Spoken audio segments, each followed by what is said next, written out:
Hi, I'm Dr. Dan Ratner, and today I'm joined by Liz Wallenstein. She is a licensed mental health counselor and a TMS slash mind body specialist who just recently moved from New York at a similar time than I did. So I look forward to talking with her. If you haven't already, click subscribe, ring the bell for notifications, hit like if you like what you're hearing, and put your comments below, and I'll get back to you personally. Liz, it is a pleasure to have you join the show. I've heard so much about you over the years, actually. It's one of the things about the mind body slash TMS community is it's pretty small. Yeah. It's growing, thankfully. Yeah. But I tend to know all the names, but I've never gotten to meet you in person. Yeah. Yeah. I'm most excited for the opportunity to talk to you today. I've also heard about you and we were working kind of near each other in New York for some time and we never got to meet. So, we both had to move out of New York to actually talk to each other. Exactly. And go on the internet, amazingly. Right.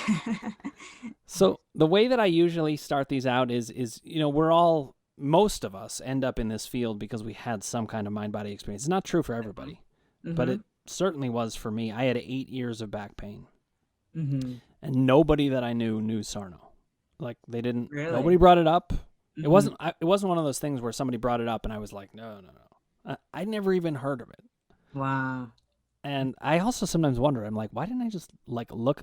How did I not find it on the internet? It should have been findable on the Because internet. you might have dismissed it. It sounded crazy that it's Well, not I was skeptical when I right. first heard. So let me hear your story, and then we'll sync up on that. Yeah, sure. What happened for you? So for me, it started when I was in high school. I was really young, and I had back pain. And when all of my friends were going to, pizza and the movies, I was home on a heating pad with roller balls and trying to do breathing techniques.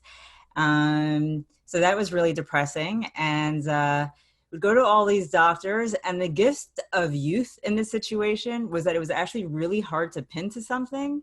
I'd done all the scans and things like that, but they weren't really showing anything wrong. And, um, you know, there wasn't anything that made sense for somebody my age. But they would still say, I went to a sports doctor who told me to take some kind of medication. Eventually, I ended up at a chiropractor. The chiropractor had heard that I'd been in a car accident and that lit up lights for him. And he said, that's it. And I was like, actually, the pain had started several months before the car accident. He's like, no, no, no, that's it. Okay.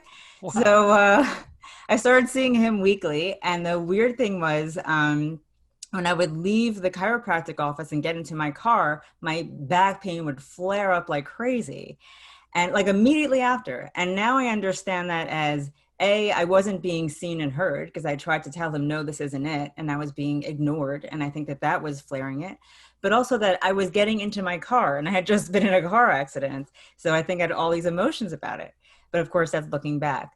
So here I was with no answers. And he wanted me to get a special mattress and special chairs. And as a 17, 18-year-old, I was like, I don't want to live the life of an 80-year-old. So luckily, my older brother, who was in college at the time, was listening to Howard Stern. And he heard Howard Stern talk about Dr. Sarno. And he told me and my parents about it. So luckily, we were in New York where Dr. Sarno was. We looked him up. And the first thing he said was, well, get my book. You might not even need to see me. And I was pretty impressed with that because I was like, the guy doesn't want my money. Like, he just wants me to spend like $10 on a book or something. So I got the book and I started reading. And, especially it's at a coming of age kind of time in your life. I felt like I learned so much about myself. It was really, really enlightening. My parents wanted me to see him anyway because they were concerned. So luckily, I got to go see him and meet with him. And he confirmed the diagnosis. He had me come to his class. Um, and basically, I had, what we call a book cure, that just educating myself about it was enough.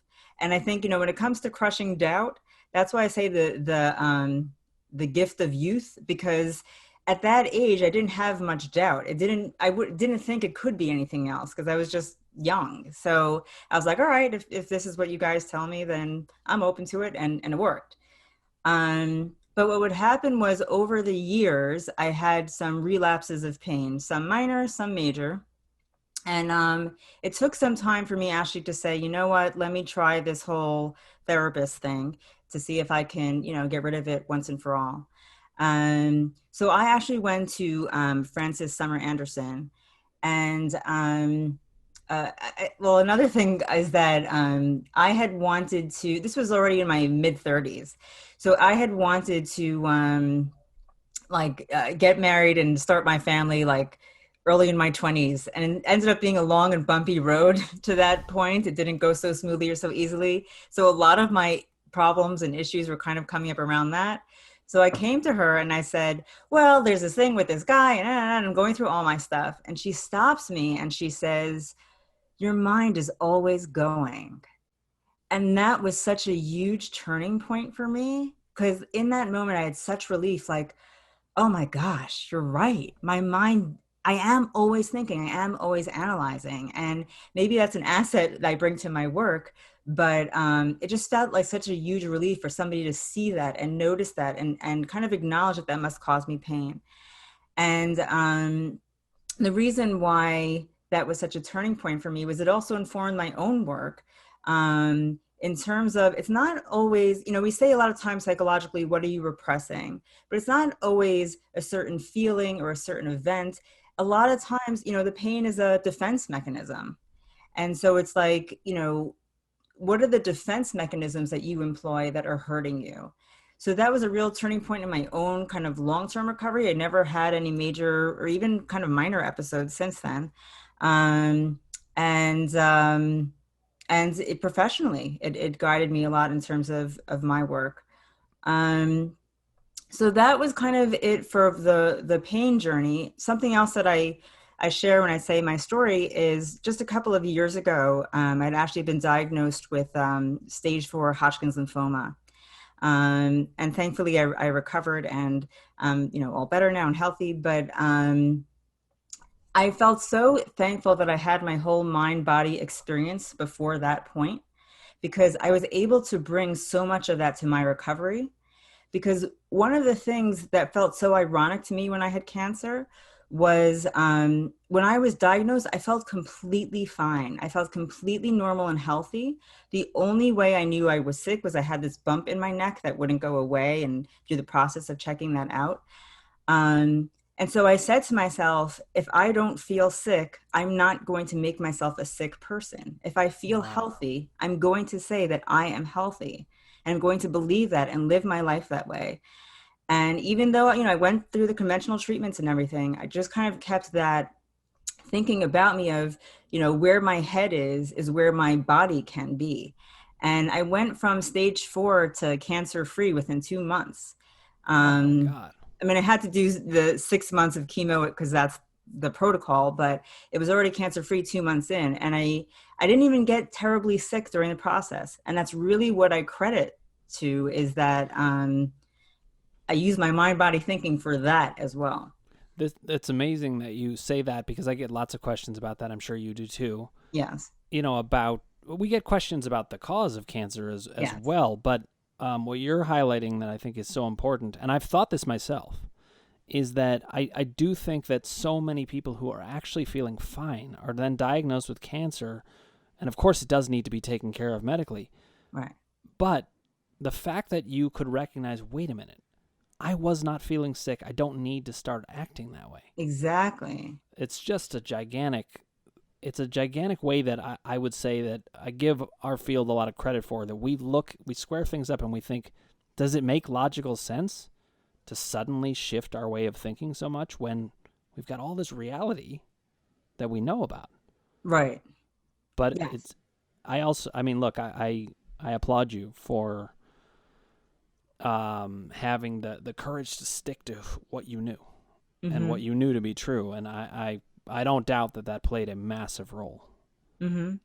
And also because it's what, TV and media has taught you. Like, I knew that cancer meant you're this gaunt, pale, sickly person who's always throwing up. And I said, not necessarily. Maybe some people are like that, and maybe some people aren't. And let's just see what it's going to be like for me. I'm not going to expect that or decide that that's what it's going to be. Yeah, and I've seen this many, many times about other things, that when people get very afraid, they can get sick. They Yes. can get gaunt. And if we help them manage the fear, and this is part of what Crushing Doubt is all about, because I call fear the emotional component of doubt. It's like, it's a form of doubt. Mm-hmm. And if people go into fear, they can plummet fast. Mm-hmm.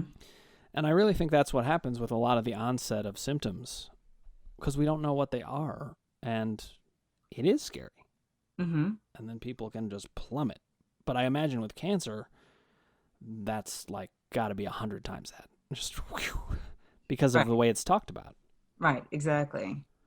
So you're highlighting something really important that I think is just generally a point well taken, which is we have to challenge the mindset that society brings to us about some things when Yes. it's not necessarily the case. Mm-hmm. Could you talk though about, you said it changed your work, and I wondered if you could talk about when that shift started to happen and how it unfolded. Sure.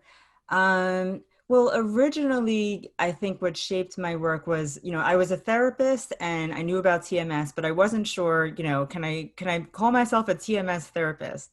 And so early on in my career, the first thing that I did was I contacted Arlene Feinblatt. And again, the advantage of being in New York, I got to meet with her and talk to her about it.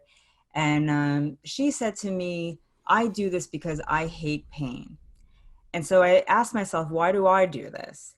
And for me, it was that TMS was a life transforming um, experience for the better. It goes from being this worst thing in your life to, for me, it felt like one of the best. Like I felt like everything that's good about me today started from what I learned about myself then.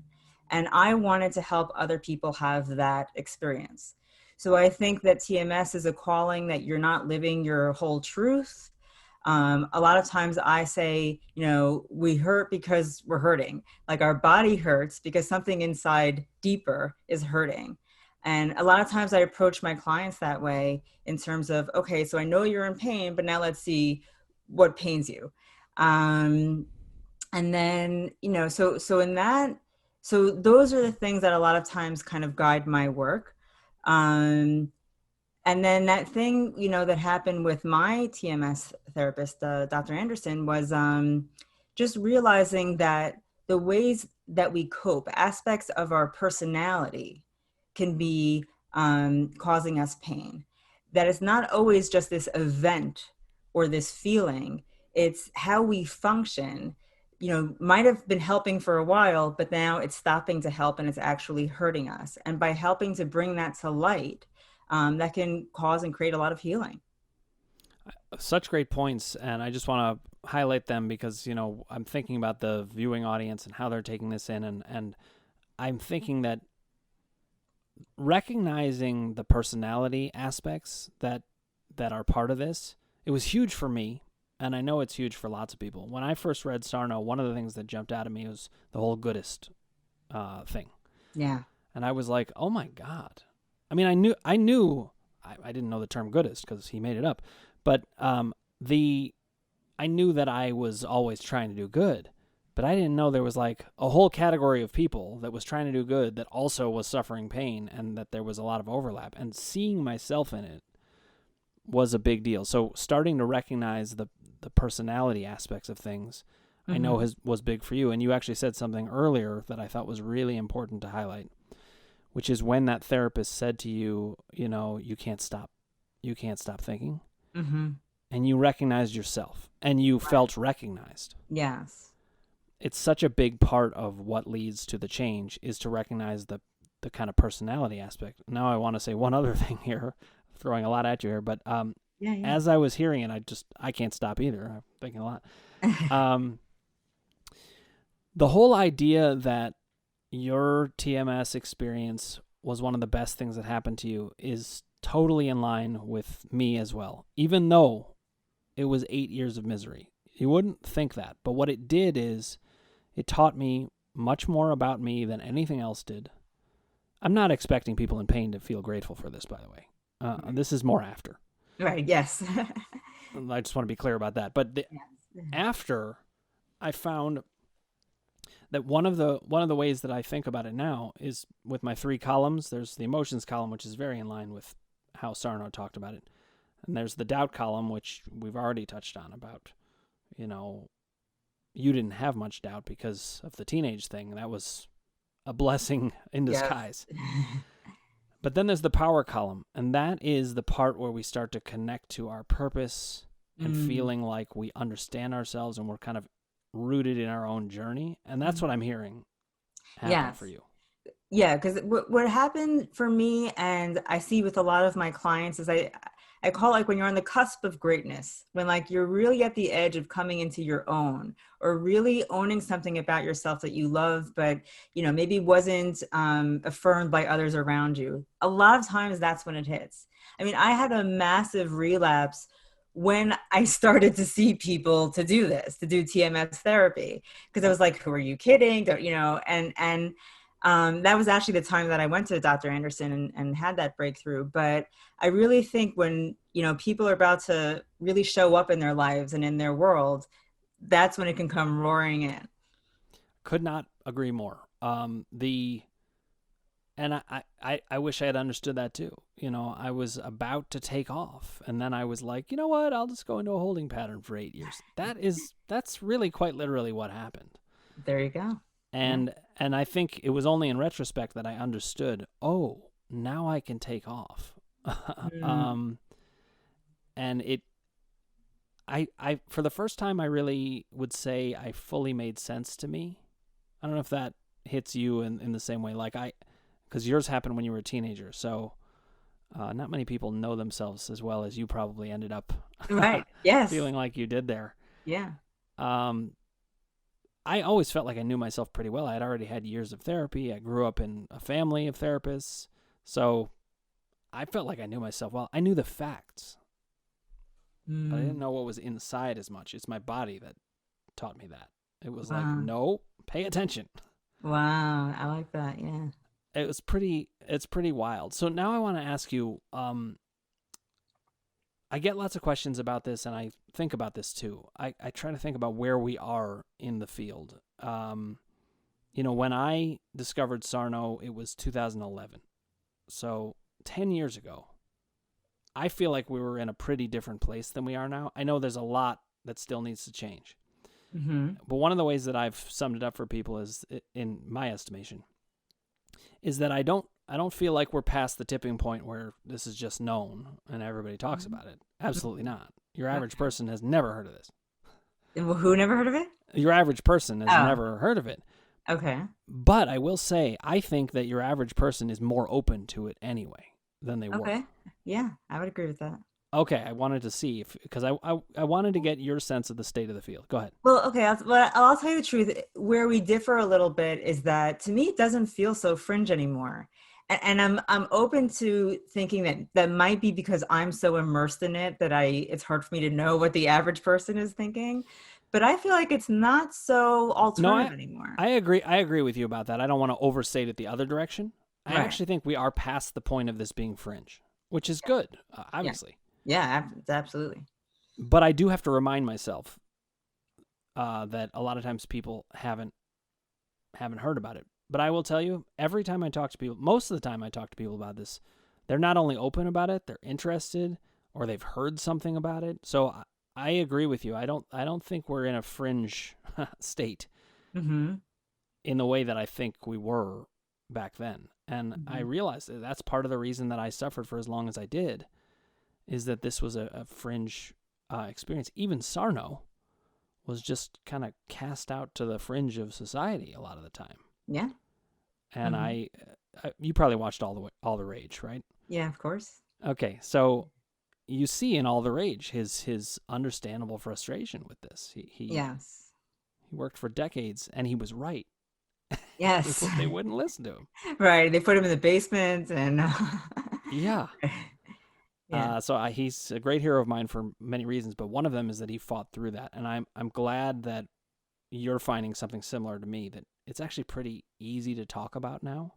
Because it's funny, I was in a conversation about this. I can't remember when it was. It was probably recorded, actually, but I was the one who was saying kind of overly optimistic stuff, according to the other people. They were like, I was saying, I think we're getting close to the tipping point, and they were like, oh no, I don't think we're there yet.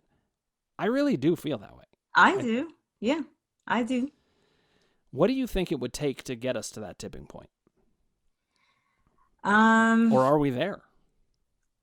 Right. Well, I mean, I feel like we're moving pretty fast towards it because when you think about how many resources there are out now for this, how many coaches, how many online communities, social media presence. I mean, there's so much more out about this now that gets to lots of people.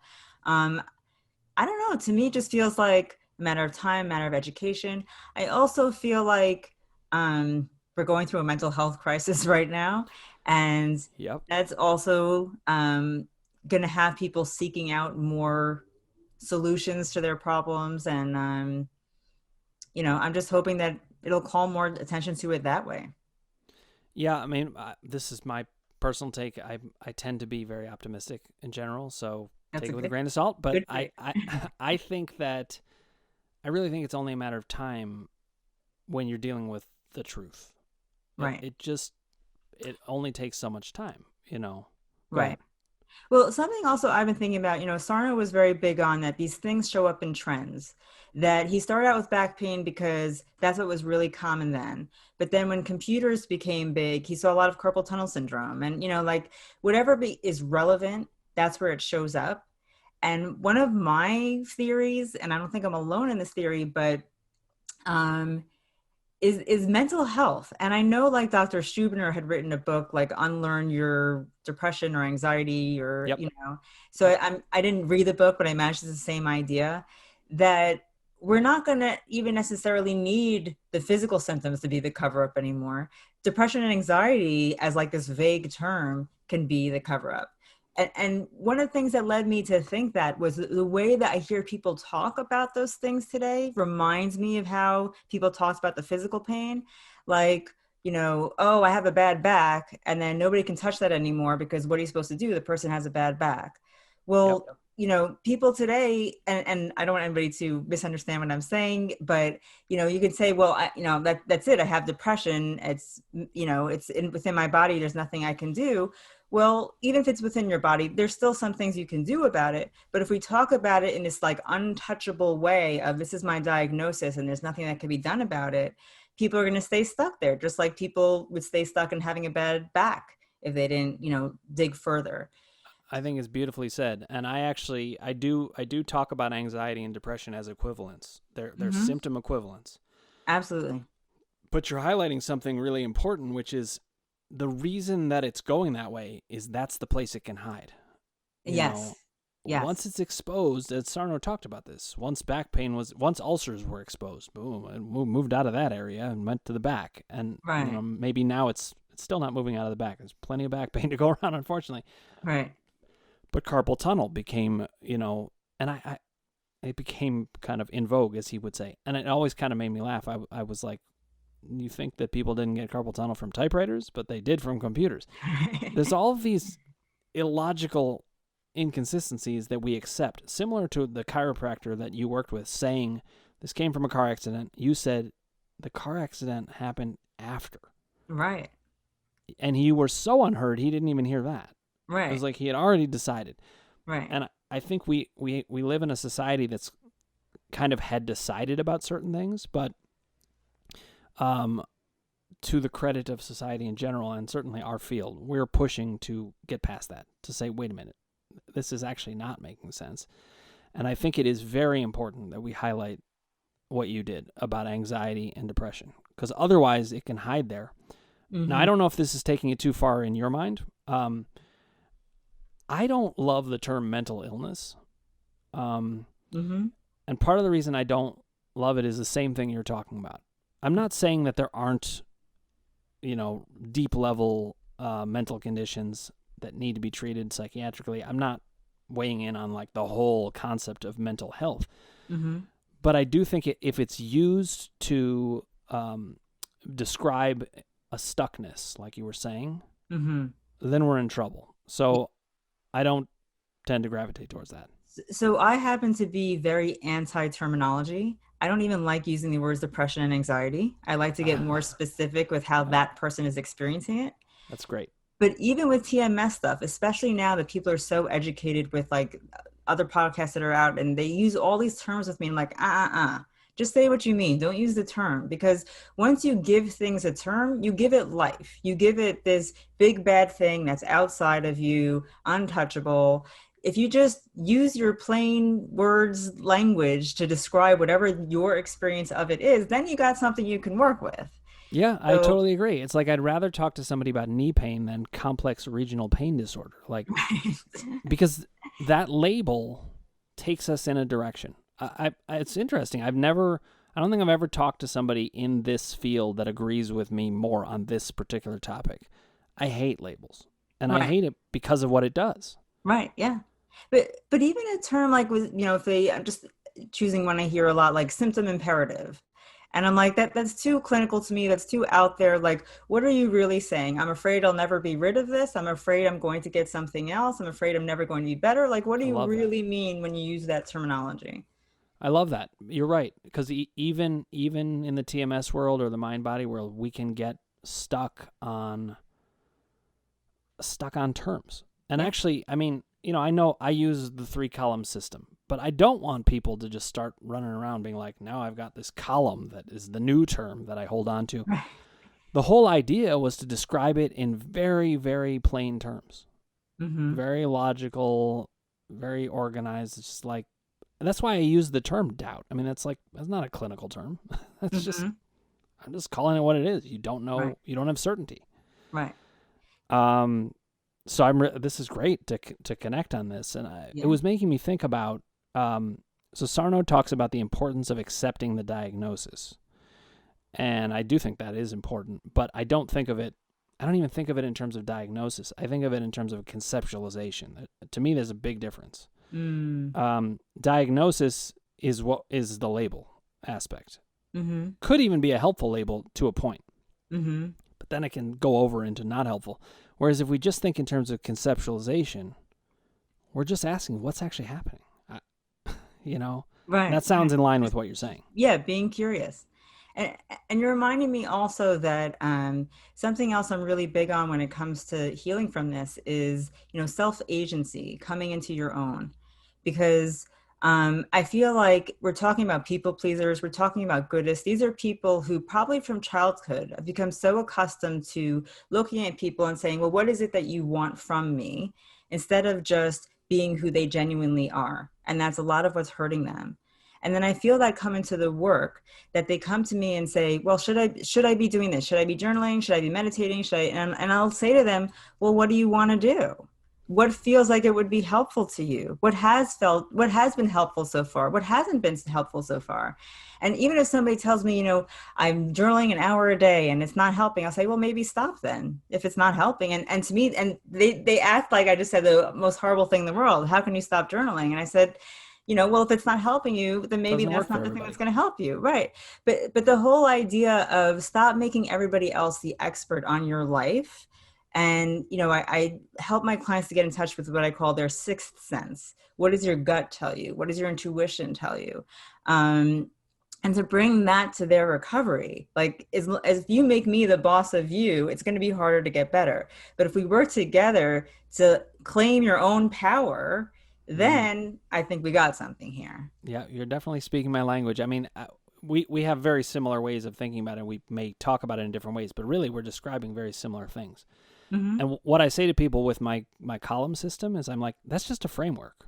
Mm-hmm. You still have to build your protocol, your way of dealing with things, Right.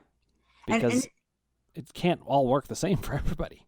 right. And it's been, at least 20 years since my original onset of pain, and I'm still building mine. I haven't had pain in several years, but I'm still building mine because it is a lifelong process. I mean, that it's really just a way of life. I believe everybody has TMS. It's just like, to what degree do you have it? How much is it causing a problem in your life?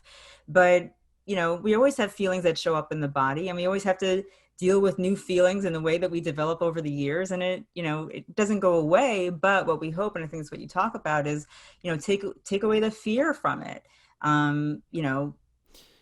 Embrace it, be okay with it, let it just be. I totally agree, but one way I have of saying it is I think we can take away the chronicity of things. You know, like I help people start to think of it as they are moment to moment beings. They are just Oh, okay. always in the flow of their emotions or their doubts or their power. So you're never going to be stuck in one place. Even if you've been in the same place for years, you've been in the same place second by second by second for years. Yes. And that's important because then we always can break that cycle. So I think there's lots of aspects to getting better in the way that we talk about it. But one of them is to recognize you're not stuck with anything except for the human condition. And the human condition does include mind-body experience.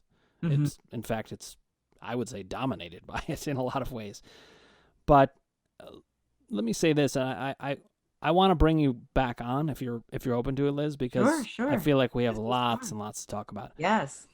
But you also you brought up a lot of good stuff that I want to spend some more time on. Maybe one of the things we'll talk about is what it's like when you start becoming a TMS practitioner, that doubt you had in yourself. Yeah. I'd love to hear your version of that. Oh, I know. We'll talk about that. That's a whole episode. Right. So, Liz, thank you for joining me. Thank you for sharing your story and your generous way of sharing your thoughts about this. I think it's very refreshing that you bring this thought of, hey, we gotta not label things, we gotta not give it places to hide, like in anxiety and depression. Yes. Very important to bring up. So thank you for your insights, and I look forward to talking more. Yeah, thank you. Thanks for listening. Okay. All right, take care. Well, I'm often blown away by all of my guests because they bring different things to the table that really speak to me. With Liz, one of those things was, though, how much we don't really like the labels because of how they box people in. And I thought that was a very important part of what we talked about. I also had no idea that she was a cancer survivor and had used a mind-body process to be part of her treatment and to get past things. And so, as always, I say, there are certain things that need to be treated medically, like cancer. But you can bring a mind-body perspective to remind yourself you don't have to be as sick as you might think you need to be. And challenging that belief, I thought that was great that she highlighted that. So much more to come with Liz, but I felt a really good overlap with her about the whole idea that we don't want to get stuck in certain mindsets or labels, and that includes anxiety and depression as kind of mind-body equivalents. I feel anxiety and depression in the body, and even if you don't feel those in the body, I do want you to try to think about them in those ways, because that means there's something you can do about it. So that was a pleasure, as always, and I will look forward to more guests like Liz and bringing her back as well. If you haven't already, click subscribe, ring the bell for notifications, hit like if you like what you're hearing, and put your comments below, and I'll get back to you personally.